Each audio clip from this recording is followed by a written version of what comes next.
ನಮ್ಮ ಜೊತೆಯಲ್ಲಿ petrol bunk ಮಾಲೀಕರ ಸಂಘದ ಅಧ್ಯಕ್ಷರಾದ ಶಾಂತರಾಜ್ ಅವರು ಜಾಯಿನ್ ಆಗಿದ್ದಾರೆ ಹೊರಗಿನಿಂದ ಹುಬ್ಬಳ್ಳಿಯಿಂದ. ಜೊತೆಗೆ all India LPG distributors federation ಕಾರ್ಯದರ್ಶಿಯಾದ ಕುಮಾರ್ ಅವರು ಕೂಡ ಜಾಯಿನ್ ಆಗಿದ್ದಾರೆ. ಸರ್ ನಮಸ್ಕಾರ, ಇಬ್ಬರಿಗೂ ಕಾರ್ಯಕ್ರಮಕ್ಕೆ ಸ್ವಾಗತ. ನಾನು ಮೊದಲನೇದಾಗಿ ಶಾಂತಕುಮಾರ್ ಸರ್ ತಮ್ಮಿಂದ ಪ್ರಾರಂಭ ಮಾಡಿ ಅದಾದ ನಂತರದಲ್ಲಿ ಎಲ್ಪಿಜಿ ವಿಚಾರಕ್ಕೆ ವಾಪಸ್ ಬರ್ತೀನಿ. ಈಗಷ್ಟೇ ಬಸವೇಗೌಡ ಅವರು ಹೇಳ್ತಾ ಇದ್ರು, ನೋಡಿ ಕ್ರೆಡಿಟ್ ಫೆಸಿಲಿಟಿನ ಕಡಿಮೆ ಮಾಡಿದೆ ಕೆಲ ಆಯಿಲ್ ಕಂಪನಿಗಳು, ಹೀಗಾಗಿ ಹುಬ್ಬಳ್ಳಿಯೂ ಸೇರಿದಂತೆ ಕೆಲ ಕಡೆಗಳಲ್ಲಿ ಪೆಟ್ರೋಲ್ ಬಂಕ್ ಮುಂದೆ ನೋ ಸ್ಟಾಕ್ ಅಂತ ಬೋರ್ಡ್ ಕಾಣ್ತಾ ಇದೆ. ಸರ್, ಜನಸಾಮಾನ್ಯರು ಈಗ ಪೆಟ್ರೋಲ್ ಹಾಕ್ಸ್ಕೊಳ್ಳೋಕ್ ಬಂದಾಗ ಅಲ್ಲಿ ಪೆಟ್ರೋಲ್ ಇದೆಯಾ ಇಲ್ವಾ ಅಷ್ಟನ್ನು ಮಾತ್ರ ಗಮನಿಸ್ತಾರೆ. ಕೇಂದ್ರ ಸರ್ಕಾರ, ರಾಜ್ಯ ಸರ್ಕಾರ, ಆಯಿಲ್ ಕಂಪನಿ, ಕ್ರೆಡಿಟ್ ಫೆಸಿಲಿಟಿ ಗೊತ್ತಾಗೋದಿಲ್ಲ. ನೋ ಸ್ಟಾಕ್ ಅಂತ ಬೋರ್ಡ್ ಕಂಡ ತಕ್ಷಣ ಸಹಜವಾಗಿ ಆತಂಕ ಹೆಚ್ಚಾಗುತ್ತೆ. ಇದಕ್ಕೆ ಪರಿಹಾರ ಏನು? ಕೇಂದ್ರ ಸರ್ಕಾರ ಏನಾದ್ರೂ ಇಂಟರ್ಫಿಯರ್ ಮಾಡಬಹುದಾ? ಆಯಿಲ್ ಕಂಪನಿಗಳ ಜೊತೆ ಮಾತುಕತೆ ಏನಾದ್ರೂ ನಡೆಸಬಹುದಾ? ಶಾಂತರಾಜ್ ಸರ್, ತಾವೇನು ಹೇಳ್ತೀರಿ? ಈ ಪರಿಸ್ಥಿತಿ ಸುಧಾರಣೆ ಹೇಗೆ ಅಂತ? ಮೇಡಮ್ ಅವರೇ, ನೋಡಿ, ಇಂಡಿಯನ್ ಆಯಿಲ್ ಕಾರ್ಪೊರೇಷನ್ ದವರು ಒಂದು ರೋಡ್ ನಮಗೆ 3 ದಿವಸ ಮಟ್ಟಿಗೆ ಕಿಟ್ಟನ್ನು ಕೊಡ್ತಾ ಇದ್ರು. ಅಲ್ಲಿ ವರ್ಲ್ಡ್ ಯುದ್ಧ ಸ್ಟಾರ್ಟ್ ಆಗಿದೆ, ಕ್ರೂಡ್ ಆಯಿಲ್ ಕಾಸ್ಟ್ಲಿ ಆಗ್ತಂತ ತಿಳ್ಕೊಂಡು ಸರ್ಕಾರದವರು ಅವ್ರಿಗೇನು ಕ್ರೆಡಿಟ್ ಬೇಸಿಸ್ ಕೊಡ್ತಿದ್ರು ಅವರು ಹಿಂದೆ ತಕ್ಕೊಂಡಿದ್ರಿಂದ ನಮ್ಗೆ ಏನ್ ಕ್ರೆಡಿಟ್ ಕೊಡ್ತಾ ಇದ್ರು ಅದನ್ನ ಅವರು ಹಿಂದಕ್ಕೆ ತಗೊಂಡ್ರು. ನಾವು ಕ್ಯಾಶ್ ಅಂಡ್ ಕ್ಯಾರಿ ಮಾಡಬೇಕು. ಆದ್ರೆ ತೊಂದರೆ ಆಗಿರೋದು ನಮಗೂ ಆಗಿದೆ. ಬಟ್ ಗ್ರಾಹಕರಿಗೆ ಸಾಕಷ್ಟು ತೈಲ ವಿತರಣೆ ಮಾಡುವುದು ಇದೆ. ಯಾಕಂದ್ರೆ ಸಾಕಷ್ಟು ಇಂಡಿಯನ್ ಆಯಿಲ್ ಕಾರ್ಪೊರೇಷನ್ ಇರಬಹುದು, HPC ಇರಬಹುದು, BPC ಇರಬಹುದು, ಸಾಕಷ್ಟು ಶೇಖರಣೆ ಇದೆ. ಗ್ರಾಹಕರಿಗೆ ವಿತರಣೆ ಮಾಡಲಿಕ್ಕೆ ಯಾವುದೇ ರೀತಿಯಿಂದ ತೊಂದರೆ ಇಲ್ಲ ಮೇಡಮ್ ಅವರೇ. ಸುಮ್ಮನೆ ಜನ ಪ್ಯಾನಿಕ್ ಆಗಿಬಿಟ್ಟಿದ್ದಾರೆ. ಎಲ್ಲ ಒಂದು ಗದ್ದಲ ಆಯ್ತು, ಅಲ್ಲಿ ಸಿಗ್ತಾ ಇಲ್ಲ, ನಾಳೆ ಅದು ಬಂದ್ ಆಗ್ಬಹುದು, ಯುದ್ಧ ಇನ್ನು ಕಂಟಿನ್ಯೂ ಆಗಬಹುದು, ಹೀಗೆ ಸುಮ್ಮನೆ ಅಪಪ್ರಚಾರ ಮಾಡಿ ಸ್ವಲ್ಪ ಮೀಡಿಯಾದವರು ಏನೋ ಒಂದು ಮೀಡಿಯಾದವರು ಹೇಳಿಕೆ ಕೊಟ್ಟದ್ರಿಂದ ಗ್ರಾಹಕರಿಗೆ ನಿನ್ನೆ ಅಷ್ಟೇ ತೊಂದರೆ ಆಗಿದೆ. ಮತ್ತೆ ಇವತ್ತೆಲ್ಲ ಪೂರ್ತಿ ಲೆವೆಲ್ ಬಂದ್ಬಿಟ್ಟಿದೆ. ಇವತ್ತು ತೊಂದರೆ ಆಗಲಿಲ್ಲ. ಅಂದ್ರೆ ಹುಬ್ಬಳ್ಳಿಯಲ್ಲಿ ಪೆಟ್ರೋಲ್ ಬಂಕ್ ಮುಂದೆ ನೋ ಸ್ಟಾಕ್ ಬೋರ್ಡ್ ಇದ್ರೆ ನೋ ಸ್ಟಾಕ್ ಅಂತಾನೆ ತೋರಿಸ್ಬೇಕು ನಾವು. ಮಾಧ್ಯಮದಲ್ಲಿ ಅಲ್ಲಿ ಗ್ರೌಂಡ್ ಅಲ್ಲಿ ಏನ್ ಕಾಣ್ತಿದೆ, ಕಲಬುರಗಿಯಲ್ಲಿ ಉದ್ದುದ್ದ ಕ್ಯೂ ನಿಂತಿದ್ರೆ ಜನ, ಅದನ್ನ ನಾವು ತೋರಿಸಬೇಕು. ಈ ಪೆಟ್ರೋಲ್ ಬಂಕ್ ಮಾಲೀಕರು ಅಥವಾ ಅಲ್ಲಿನ ಸಿಬ್ಬಂದಿಗಳ ಪಾತ್ರದ ಬಗ್ಗೆ ನಾನು ಪ್ರಶ್ನೆ ಕೇಳ್ತಾ ಇದ್ದೆ ಶಾಂತರಾಜ್ ಸರ್. ಅಂದ್ರೆ ಈಗ 5 ಲೀಟರ್ ತಗೊಳ್ಳೋರು 50 ಲೀಟರ್ ತಗೊಳಕ್ ಬಂದ್ರೆ, ಇಲ್ಲ ನಮ್ಮ ಹತ್ರ ಇರುತ್ತೆ ಸ್ಟಾಕು, ನೀವು ಗಾಬರಿ ಆಗ್ಬೇಡಿ, ಇಷ್ಟೆಲ್ಲ ನಾವು ಕೊಡೋದಿಲ್ಲ, ಹಿಂಗ ಅವ್ರನ್ನ ಮಾತುಕತೆಯಲ್ಲಿ ಅವ್ರನ್ನ ಕನ್ವಿನ್ಸ್ ಮಾಡೋ ಪ್ರಯತ್ನಗಳು ಆಗ್ತಾ ಇದೆಯಾ? ಮೇಡಮ್, ಏನಾಗಿದೆ, ಬೆಳಗಾವದಲ್ಲಿ ಬಹಳಷ್ಟು ಜನ ಒಂದೇ ಸಲ ಪೆಟ್ರೋಲ್ ಬಂಕ್ ನಾಳೆ ಸಿಗಲಿಕ್ಕಿಲ್ಲ, ನಾಡು ಸಿಗಲಿಕ್ಕಿಲ್ಲ, ಹಡಗು ಬರ್ತಾ ಇಲ್ಲ, ಸ್ಟಾಕ್ ಇಲ್ಲ ಅಂತ ಹೇಳಿದ ನಂತರ ಕೆಲವೊಬ್ರು ಟೂ ವೀಲರ್ನವರು 20 ರೂಪಾಯಿ, 50 ರೂಪಾಯಿ, 100 ರೂಪಾಯಿ ಹಾಕೊಳ್ಳೋರು ಟ್ಯಾಂಕ್ ಫುಲ್ ಮಾಡ್ಕೊಡ್ತಾ ಇದ್ರು. ಕೆಲವೊಬ್ರು ಕಾರ್ನವರು ಟ್ಯಾಂಕ್ ಫುಲ್ ಮಾಡ್ತಾ ಇದ್ರು. ಹೀಗೆ ಟ್ಯಾಂಕ್ ಫುಲ್ ಮಾಡೋದ್ರಿಂದ ಅವಧಿ ಹೆಚ್ಚಿಗೆ ಬೇಕಾಗಿದ್ರಿಂದ ಅದನ್ನ ಕ್ಯೂ ಸ್ವಲ್ಪ ಹೆಚ್ಚಿಗೆ ಆಗಿದ್ರಿಂದ ಗ್ರಾಹಕರಿಗೆ ತೊಂದರೆ ಆಗಿದೆ ಹೊರತು ಎಲ್ಲೂ ಸ್ಟಾಕ್ ಇಲ್ಲ ಅಂತಿಲ್ಲ. ಸ್ಟಾಕ್ ಬೋರ್ಡ್ ಏಕಿಲ್ಲ ಅಂತ ಹೇಳಿದ್ರೆ, ನಾವು ವಿಶೇಷವಾಗಿ ಹುಬ್ಳಿ ಧಾರವಾಡದಲ್ಲಿ ತೈಲ ಗಾಡಿ ತುಂಬಿದ ನಂತರ 9 ಗಂಟೆಯಿಂದ 4 ಗಂಟೆವರೆಗೆ ಟ್ರಾಫಿಕ್ ಪೊಲೀಸ್ನವರು ಗಾಡಿಗಳು ಒಳಗಡೆ ಬಿಡುವುದಿಲ್ಲ. ಹೀಗಾಗಿ ಕೆಲವೊಂದ್ಸಲ ಸ್ಟಾಕ್ ಅದು ಬಹಳಷ್ಟು ವೆಹಿಕಲ್ಸ್ ಗೆ ನಾವು 1 ಲೀಟರ್ ತಗೊಳ್ಳಿ, 10 ಲೀಟರ್ ತಗೊಳ್ಳಿ, 100 ಲೀಟರ್ ಕೊಟ್ಟಾಗ ಪೂರಾ ಖಾಲಿ ಆಗಿದೆ. ಟೈಮಿಂಗ್ 1 ಅವರ್ ಸ್ಟಾಕ್ ಇಲ್ಲ. ಮತ್ತು 4 ಗಂಟೆಗೆ ಬಂದಾಗ ನಿನ್ನೆ ವಿತರಣೆ ಆಗಿದೆ. ಇವತ್ತು ಯಾವುದೇ ರೀತಿಯಿಂದ ಯಾರಿಗೂ ಗ್ರಾಹಕರಿಗೆ ತೊಂದರೆ ಆಗಿಲ್ಲ. ಸರ್, ಈ ಕ್ರೆಡಿಟ್ ಫೆಸಿಲಿಟಿಯನ್ನು ಸರಿ ಮಾಡಲಿಕ್ಕೆ ಯಾರು ಇಂಟರ್ಫಿಯರ್ ಮಾಡಬಹುದು ಅನ್ನೋದ್ರ ಬಗ್ಗೆ ಅನುಮಾನ ಇದೆ. ಅದಕ್ಕೆ ಹೋಗೋಕ್ ಮುಂಚೆ ನಮ್ಮ ಜೊತೆಯಲ್ಲಿ ಪೆಟ್ರೋಲ್ ಬಂಕ್ ಮಾಲೀಕರ ಸಂಘದ ಅಧ್ಯಕ್ಷರಾದ ಶಾಂತರಾಜ್ ಅವರು ಜಾಯಿನ್ ಆಗಿದ್ದಾರೆ ಹೊರಗಿನಿಂದ ಹುಬ್ಬಳ್ಳಿಯಿಂದ. ಜೊತೆಗೆ all India LPG distributors federation ಕಾರ್ಯದರ್ಶಿಯಾದ ಕುಮಾರ್ ಅವರು ಕೂಡ ಜಾಯಿನ್ ಆಗಿದ್ದಾರೆ. ಸರ್ ನಮಸ್ಕಾರ, ಇಬ್ಬರಿಗೂ ಕಾರ್ಯಕ್ರಮಕ್ಕೆ ಸ್ವಾಗತ. ನಾನು ಮೊದಲನೇದಾಗಿ ಶಾಂತಕುಮಾರ್ ಸರ್ ತಮ್ಮಿಂದ ಪ್ರಾರಂಭ ಮಾಡಿ ಅದಾದ ನಂತರದಲ್ಲಿ ಎಲ್ಪಿಜಿ ವಿಚಾರಕ್ಕೆ ವಾಪಸ್ ಬರ್ತೀನಿ. ಈಗಷ್ಟೇ ಬಸವೇಗೌಡ ಅವರು ಹೇಳ್ತಾ ಇದ್ರು, ನೋಡಿ ಕ್ರೆಡಿಟ್ ಫೆಸಿಲಿಟಿನ ಕಡಿಮೆ ಮಾಡಿದೆ ಕೆಲ ಆಯಿಲ್ ಕಂಪನಿಗಳು, ಹೀಗಾಗಿ ಹುಬ್ಬಳ್ಳಿಯೂ ಸೇರಿದಂತೆ ಕೆಲ ಕಡೆಗಳಲ್ಲಿ ಪೆಟ್ರೋಲ್ ಬಂಕ್ ಮುಂದೆ ನೋ ಸ್ಟಾಕ್ ಅಂತ ಬೋರ್ಡ್ ಕಾಣ್ತಾ ಇದೆ. ಸರ್, ಜನಸಾಮಾನ್ಯರು ಈಗ ಪೆಟ್ರೋಲ್ ಹಾಕ್ಸ್ಕೊಳ್ಳೋಕ್ ಬಂದಾಗ ಅಲ್ಲಿ ಪೆಟ್ರೋಲ್ ಇದೆಯಾ ಇಲ್ವಾ ಅಷ್ಟನ್ನು ಮಾತ್ರ ಗಮನಿಸ್ತಾರೆ. ಕೇಂದ್ರ ಸರ್ಕಾರ, ರಾಜ್ಯ ಸರ್ಕಾರ, ಆಯಿಲ್ ಕಂಪನಿ, ಕ್ರೆಡಿಟ್ ಫೆಸಿಲಿಟಿ ಗೊತ್ತಾಗೋದಿಲ್ಲ. ನೋ ಸ್ಟಾಕ್ ಅಂತ ಬೋರ್ಡ್ ಕಂಡ ತಕ್ಷಣ ಸಹಜವಾಗಿ ಆತಂಕ ಹೆಚ್ಚಾಗುತ್ತೆ. ಇದಕ್ಕೆ ಪರಿಹಾರ ಏನು? ಕೇಂದ್ರ ಸರ್ಕಾರ ಏನಾದ್ರೂ ಇಂಟರ್ಫಿಯರ್ ಮಾಡಬಹುದಾ? ಆಯಿಲ್ ಕಂಪನಿಗಳ ಜೊತೆ ಮಾತುಕತೆ ಏನಾದ್ರೂ ನಡೆಸಬಹುದಾ? ಶಾಂತರಾಜ್ ಸರ್, ತಾವೇನು ಹೇಳ್ತೀರಿ? ಈ ಪರಿಸ್ಥಿತಿ ಸುಧಾರಣೆ ಹೇಗೆ ಅಂತ? ಮೇಡಮ್ ಅವರೇ, ನೋಡಿ, ಇಂಡಿಯನ್ ಆಯಿಲ್ ಕಾರ್ಪೊರೇಷನ್ ದವರು ಒಂದು ರೋಡ್ ನಮಗೆ 3 ದಿವಸ ಮಟ್ಟಿಗೆ ಕಿಟ್ಟನ್ನು ಕೊಡ್ತಾ ಇದ್ರು. ಅಲ್ಲಿ ವರ್ಲ್ಡ್ ಯುದ್ಧ ಸ್ಟಾರ್ಟ್ ಆಗಿದೆ, ಕ್ರೂಡ್ ಆಯಿಲ್ ಕಾಸ್ಟ್ಲಿ ಆಗ್ತದೆ ತಿಳ್ಕೊಂಡು ಸರ್ಕಾರದವರು ಅವ್ರಿಗೇನು ಕ್ರೆಡಿಟ್ ಬೇಸಿಸ್ ಕೊಡ್ತಿದ್ರು ಅವರು ಹಿಂದೆ ತಕ್ಕೊಂಡಿದ್ರಿಂದ ನಮ್ಗೆ ಏನ್ ಕ್ರೆಡಿಟ್ ಕೊಡ್ತಾ ಇದ್ರು ಅದನ್ನ ಅವರು ಹಿಂದಕ್ಕೆ ತಗೊಂಡ್ರು. ನಾವು ಕ್ಯಾಶ್ ಅಂಡ್ ಕ್ಯಾರಿ ಮಾಡಬೇಕು. ಆದ್ರೆ ತೊಂದರೆ ಆಗಿರೋದು ನಮಗೂ ಆಗಿದೆ. ಬಟ್ ಗ್ರಾಹಕರಿಗೆ ಸಾಕಷ್ಟು ತೈಲ ವಿತರಣೆ ಮಾಡುವುದು ಇದೆ. ಯಾಕಂದ್ರೆ ಸಾಕಷ್ಟು ಇಂಡಿಯನ್ ಆಯಿಲ್ ಕಾರ್ಪೊರೇಷನ್ ಇರಬಹುದು, HPC ಇರಬಹುದು, BPC ಇರಬಹುದು, ಸಾಕಷ್ಟು ಶೇಖರಣೆ ಇದೆ. ಗ್ರಾಹಕರಿಗೆ ವಿತರಣೆ ಮಾಡಲಿಕ್ಕೆ ಯಾವುದೇ ರೀತಿಯಿಂದ ತೊಂದರೆ ಇಲ್ಲ ಮೇಡಮ್ ಅವರೇ. ಸುಮ್ಮನೆ ಜನ ಪ್ಯಾನಿಕ್ ಆಗಿಬಿಟ್ಟಿದ್ದಾರೆ.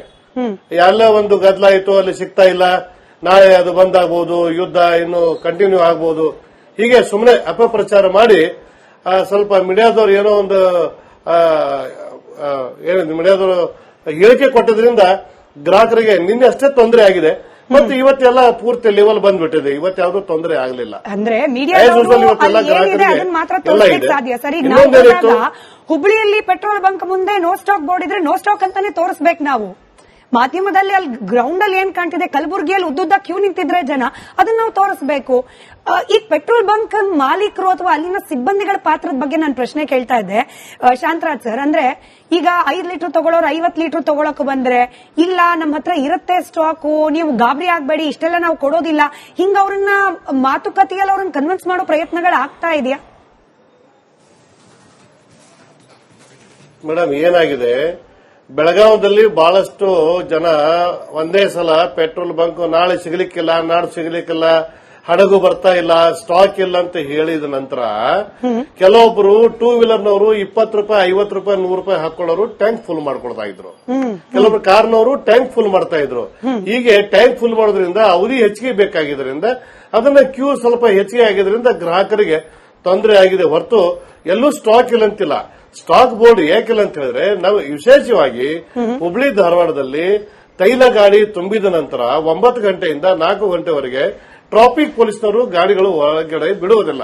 ಹೀಗಾಗಿ ಕೆಲವೊಂದ್ಸಲ ಸ್ಟಾಕ್ ಅದು ಬಹಳಷ್ಟು ವೆಹಿಕಲ್ಸ್ಗೆ ನಾವು 1 ಲೀಟರ್ ತಗೊಳ್ಳಿ, 10 ಲೀಟರ್ ತಗೊಳ್ಳಿ, 100 ಲೀಟರ್ ಕೊಟ್ಟಾಗ ಪೂರಾ ಖಾಲಿ ಆಗಿದೆ. ಟೈಮಿಂಗ್ 1 ಅವರ್ ಸ್ಟಾಕ್ ಇಲ್ಲ. ಮತ್ತು 4 ಗಂಟೆಗೆ ಬಂದಾಗ ನಿನ್ನೆ ವಿತರಣೆ ಆಗಿದೆ. ಇವತ್ತು ಯಾವುದೇ ರೀತಿಯಿಂದ ಯಾರಿಗೂ ಗ್ರಾಹಕರಿಗೆ ತೊಂದರೆ ಆಗಿಲ್ಲ. ಸರ್, ಈ ಕ್ರೆಡಿಟ್ ಫೆಸಿಲಿಟಿಯನ್ನ ಸರಿ ಮಾಡ್ಲಿಕ್ಕೆ ಯಾರು ಇಂಟರ್ಫಿಯರ್ ಮಾಡಬಹುದು ಅನ್ನೋದ್ರ ಬಗ್ಗೆ ಅನುಮಾನ ಇದೆ. ಅದಕ್ಕೆ ಹೋಗೋಕ್ ಮುಂಚೆ ನಮ್ಮ ಜೊತೆಯಲ್ಲಿ ಪೆಟ್ರೋಲ್ ಬಂಕ್ ಮಾಲೀಕರ ಸಂಘದ ಅಧ್ಯಕ್ಷರಾದ ಶಾಂತರಾಜ್ ಅವರು ಜಾಯಿನ್ ಆಗಿದ್ದಾರೆ ಹೊರಗಿನಿಂದ, ಹುಬ್ಬಳ್ಳಿಯಿಂದ. ಜೊತೆಗೆ all India LPG distributors federation ಕಾರ್ಯದರ್ಶಿಯಾದ ಕುಮಾರ್ ಅವರು ಕೂಡ ಜಾಯಿನ್ ಆಗಿದ್ದಾರೆ. ಸರ್ ನಮಸ್ಕಾರ, ಇಬ್ಬರಿಗೂ ಕಾರ್ಯಕ್ರಮಕ್ಕೆ ಸ್ವಾಗತ. ನಾನು ಮೊದಲನೇದಾಗಿ ಶಾಂತಕುಮಾರ್ ಸರ್ ತಮ್ಮಿಂದ ಪ್ರಾರಂಭ ಮಾಡಿ ಅದಾದ ನಂತರದಲ್ಲಿ LPG ವಿಚಾರಕ್ಕೆ ವಾಪಸ್ ಬರ್ತೀನಿ. ಈಗಷ್ಟೇ ಬಸವೇಗೌಡ ಅವರು ಹೇಳ್ತಾ ಇದ್ರು, ನೋಡಿ ಕ್ರೆಡಿಟ್ ಫೆಸಿಲಿಟಿನ ಕಡಿಮೆ ಮಾಡಿದೆ ಕೆಲ ಆಯಿಲ್ ಕಂಪನಿಗಳು, ಹೀಗಾಗಿ ಹುಬ್ಬಳ್ಳಿಯೂ ಸೇರಿದಂತೆ ಕೆಲ ಕಡೆಗಳಲ್ಲಿ ಪೆಟ್ರೋಲ್ ಬಂಕ್ ಮುಂದೆ ನೋ ಸ್ಟಾಕ್ ಅಂತ ಬೋರ್ಡ್ ಕಾಣ್ತಾ ಇದೆ. ಸರ್, ಜನಸಾಮಾನ್ಯರು ಈಗ ಪೆಟ್ರೋಲ್ ಹಾಕ್ಸ್ಕೊಳ್ಳೋಕೆ ಬಂದಾಗ ಅಲ್ಲಿ ಪೆಟ್ರೋಲ್ ಇದೆಯಾ ಇಲ್ವಾ ಅಷ್ಟನ್ನು ಮಾತ್ರ ಗಮನಿಸ್ತಾರೆ. ಕೇಂದ್ರ ಸರ್ಕಾರ, ರಾಜ್ಯ ಸರ್ಕಾರ, ಆಯಿಲ್ ಕಂಪನಿ, ಕ್ರೆಡಿಟ್ ಫೆಸಿಲಿಟಿ ಗೊತ್ತಾಗೋದಿಲ್ಲ. ನೋ ಸ್ಟಾಕ್ ಅಂತ ಬೋರ್ಡ್ ಕಂಡ ತಕ್ಷಣ ಸಹಜವಾಗಿ ಆತಂಕ ಹೆಚ್ಚಾಗುತ್ತೆ. ಇದಕ್ಕೆ ಪರಿಹಾರ ಏನು? ಕೇಂದ್ರ ಸರ್ಕಾರ ಏನಾದ್ರೂ ಇಂಟರ್ಫಿಯರ್ ಮಾಡಬಹುದಾ? ಆಯಿಲ್ ಕಂಪನಿಗಳ ಜೊತೆ ಮಾತುಕತೆ ಏನಾದ್ರೂ ನಡೆಸಬಹುದಾ? ಶಾಂತರಾಜ್ ಸರ್, ತಾವೇನು ಹೇಳ್ತೀರಿ? ಈ ಪರಿಸ್ಥಿತಿ ಸುಧಾರಣೆ ಹೇಗೆ ಅಂತ? ಮೇಡಮ್ ಅವರೇ, ನೋಡಿ, ಇಂಡಿಯನ್ ಆಯಿಲ್ ಕಾರ್ಪೊರೇಷನ್ ದವರು ಒಂದು ರೋಡ್ ನಮಗೆ 3 ದಿವಸ ಮಟ್ಟಿಗೆ ಕಿಟ್ಟನ್ನು ಕೊಡ್ತಾ ಇದ್ರು. ಅಲ್ಲಿ ವರ್ಲ್ಡ್ ಯುದ್ಧ ಸ್ಟಾರ್ಟ್ ಆಗಿ ಕ್ರೂಡ್ ಆಯಿಲ್ ಕಾಸ್ಟ್ಲಿ ಆಗ್ತದೆ ತಿಳ್ಕೊಂಡು ಸರ್ಕಾರದವರು ಅವ್ರಿಗೇನು ಕ್ರೆಡಿಟ್ ಬೇಸಿಸ್ ಕೊಡ್ತಿದ್ರು ಅವರು ಹಿಂದೆ ತಕ್ಕೊಂಡಿದ್ರಿಂದ ನಮ್ಗೆ ಏನ್ ಕ್ರೆಡಿಟ್ ಕೊಡ್ತಾ ಇದ್ರು ಅದನ್ನ ಅವರು ಹಿಂದಕ್ಕೆ ತಗೊಂಡ್ರು. ನಾವು ಕ್ಯಾಶ್ ಅಂಡ್ ಕ್ಯಾರಿ ಮಾಡಬೇಕು. ಆದ್ರೆ ತೊಂದರೆ ಆಗಿರೋದು ನಮಗೂ ಆಗಿದೆ. ಬಟ್ ಗ್ರಾಹಕರಿಗೆ ಸಾಕಷ್ಟು ತೈಲ ವಿತರಣೆ ಮಾಡುವುದು ಇದೆ. ಯಾಕಂದ್ರೆ ಸಾಕಷ್ಟು ಇಂಡಿಯನ್ ಆಯಿಲ್ ಕಾರ್ಪೊರೇಷನ್ ಇರಬಹುದು, HPC ಇರಬಹುದು, BPC ಇರಬಹುದು, ಸಾಕಷ್ಟು ಶೇಖರಣೆ ಇದೆ. ಗ್ರಾಹಕರಿಗೆ ವಿತರಣೆ ಮಾಡಲಿಕ್ಕೆ ಯಾವುದೇ ರೀತಿಯಿಂದ ತೊಂದರೆ ಇಲ್ಲ ಮೇಡಮ್ ಅವರೇ. ಸುಮ್ಮನೆ ಜನ ಪ್ಯಾನಿಕ್ ಆಗಿಬಿಟ್ಟಿದ್ದಾರೆ. ಎಲ್ಲ ಒಂದು ಗದ್ದಲ ಆಯ್ತು, ಅಲ್ಲಿ ಸಿಗ್ತಾ ಇಲ್ಲ, ನಾಳೆ ಅದು ಬಂದ್ ಆಗ್ಬಹುದು, ಯುದ್ಧ ಇನ್ನು ಕಂಟಿನ್ಯೂ ಆಗಬಹುದು, ಹೀಗೆ ಸುಮ್ಮನೆ ಅಪಪ್ರಚಾರ ಮಾಡಿ ಸ್ವಲ್ಪ ಮೀಡಿಯಾದವರು ಏನೋ ಒಂದು ಮೀಡಿಯಾದವರು ಹೇಳಿಕೆ ಕೊಟ್ಟಿದ್ರಿಂದ ಗ್ರಾಹಕರಿಗೆ ನಿನ್ನೆ ಅಷ್ಟೇ ತೊಂದರೆ ಆಗಿದೆ. ಮತ್ತೆ ಇವತ್ತೆಲ್ಲ ಪೂರ್ತಿ ಲೆವೆಲ್ ಬಂದ್ಬಿಟ್ಟಿದೆ. ಇವತ್ತು ತೊಂದರೆ ಆಗಲಿಲ್ಲ. ಅಂದ್ರೆ ಸಾಧ್ಯ ಸರಿ. ಹುಬ್ಳಿಯಲ್ಲಿ ಪೆಟ್ರೋಲ್ ಬಂಕ್ ಮುಂದೆ ನೋ ಸ್ಟಾಕ್ ಬೋರ್ಡ್ ಇದ್ರೆ ನೋ ಸ್ಟಾಕ್ ಅಂತಾನೆ ತೋರಿಸ್ಬೇಕು ನಾವು. ಮಾಧ್ಯಮದಲ್ಲಿ ಅಲ್ಲಿ ಗ್ರೌಂಡ್ ಅಲ್ಲಿ ಏನ್ ಕಾಣ್ತಿದೆ, ಕಲಬುರಗಿಯಲ್ಲಿ ಉದ್ದುದ್ದ ಕ್ಯೂ ನಿಂತಿದ್ರೆ ಜನ, ಅದನ್ನ ನಾವು ತೋರಿಸಬೇಕು. ಈ ಪೆಟ್ರೋಲ್ ಬಂಕ್ ಮಾಲೀಕರು ಅಥವಾ ಅಲ್ಲಿನ ಸಿಬ್ಬಂದಿಗಳ ಪಾತ್ರದ ಬಗ್ಗೆ ನಾನು ಪ್ರಶ್ನೆ ಕೇಳ್ತಾ ಇದ್ದೆ ಶಾಂತರಾಜ್ ಸರ್. ಅಂದ್ರೆ ಈಗ 5 ಲೀಟರ್ ತಗೊಳ್ಳೋರು 50 ಲೀಟರ್ ತಗೊಳಕ್ ಬಂದ್ರೆ, ಇಲ್ಲ ನಮ್ಮ ಹತ್ರ ಇರುತ್ತೆ ಸ್ಟಾಕು, ನೀವು ಗಾಬರಿ ಆಗ್ಬೇಡಿ, ಇಷ್ಟೆಲ್ಲ ನಾವು ಕೊಡೋದಿಲ್ಲ, ಹಿಂಗ ಅವ್ರನ್ನ ಮಾತುಕತೆಯಲ್ಲಿ ಅವ್ರನ್ನ ಕನ್ವಿನ್ಸ್ ಮಾಡೋ ಪ್ರಯತ್ನಗಳು ಆಗ್ತಾ ಇದೆಯಾ? ಮೇಡಮ್, ಏನಾಗಿದೆ, ಬೆಳಗಾವದಲ್ಲಿ ಬಹಳಷ್ಟು ಜನ ಒಂದೇ ಸಲ ಪೆಟ್ರೋಲ್ ಬಂಕ್ ನಾಳೆ ಸಿಗಲಿಕ್ಕಿಲ್ಲ, ನಾಡು ಸಿಗಲಿಕ್ಕಿಲ್ಲ, ಹಡಗು ಬರ್ತಾ ಇಲ್ಲ, ಸ್ಟಾಕ್ ಇಲ್ಲ ಅಂತ ಹೇಳಿದ ನಂತರ ಕೆಲವೊಬ್ರು ಟೂ ವೀಲರ್ನವರು 20 ರೂಪಾಯಿ 50 ರೂಪಾಯಿ 100 ರೂಪಾಯಿ ಹಾಕೊಳ್ಳೋರು ಟ್ಯಾಂಕ್ ಫುಲ್ ಮಾಡ್ಕೊಳ್ತಾ ಇದ್ರು. ಕೆಲವೊಬ್ರು ಕಾರ್ನವರು ಟ್ಯಾಂಕ್ ಫುಲ್ ಮಾಡ್ತಾ ಇದ್ರು. ಹೀಗೆ ಟ್ಯಾಂಕ್ ಫುಲ್ ಮಾಡೋದ್ರಿಂದ ಅವಧಿ ಹೆಚ್ಚಿಗೆ ಬೇಕಾಗಿದ್ರಿಂದ, ಅದನ್ನ ಕ್ಯೂ ಸ್ವಲ್ಪ ಹೆಚ್ಚಿಗೆ ಆಗಿದ್ರಿಂದ ಗ್ರಾಹಕರಿಗೆ ತೊಂದರೆ ಆಗಿದೆ ಹೊರತು ಎಲ್ಲೂ ಸ್ಟಾಕ್ ಇಲ್ಲ ಅಂತಿಲ್ಲ. ಸ್ಟಾಕ್ ಬೋರ್ಡ್ ಯಾಕಿಲ್ಲ ಅಂತ ಹೇಳಿದ್ರೆ, ನಾವು ವಿಶೇಷವಾಗಿ ಹುಬ್ಳಿ ಧಾರವಾಡದಲ್ಲಿ ತೈಲ ಗಾಡಿ ತುಂಬಿದ ನಂತರ 9 ಗಂಟೆಯಿಂದ 4 ಗಂಟೆವರೆಗೆ ಟ್ರಾಫಿಕ್ ಪೊಲೀಸ್ನವರು ಗಾಡಿಗಳು ಒಳಗಡೆ ಬಿಡುವುದಿಲ್ಲ. ಹೀಗಾಗಿ ಕೆಲವೊಂದ್ಸಲ ಸ್ಟಾಕ್ ಅದು ಬಹಳಷ್ಟು ವೆಹಿಕಲ್ಸ್ ಗೆ ನಾವು 1 ಲೀಟರ್ ತಗೊಳ್ಳಿ 10 ಲೀಟರ್ ತಗೊಳ್ಳಿ 100 ಲೀಟರ್ ಕೊಟ್ಟಾಗ ಪೂರಾ ಖಾಲಿ ಆಗಿದೆ. ಟೈಮಿಂಗ್ 1 ಅವರ್ ಸ್ಟಾಕ್ ಇಲ್ಲ. ಮತ್ತು 4 ಗಂಟೆ ಬಂದಾಗ ನಿನ್ನೆ ವಿತರಣೆ ಆಗಿದೆ. ಇವತ್ತು ಯಾವುದೇ ರೀತಿಯಿಂದ ಯಾರಿಗೂ ಗ್ರಾಹಕರಿಗೆ ತೊಂದರೆ ಆಗಿಲ್ಲ. ಸರ್, ಈ ಕ್ರೆಡಿಟ್ ಫೆಸಿಲಿಟಿಯನ್ನು ಸರಿ ಮಾಡ್ಲಿಕ್ಕೆ ಯಾರು ಇಂಟರ್ಫಿಯರ್ ಮಾಡಬಹುದು ಅನ್ನೋದ್ರ ಬಗ್ಗೆ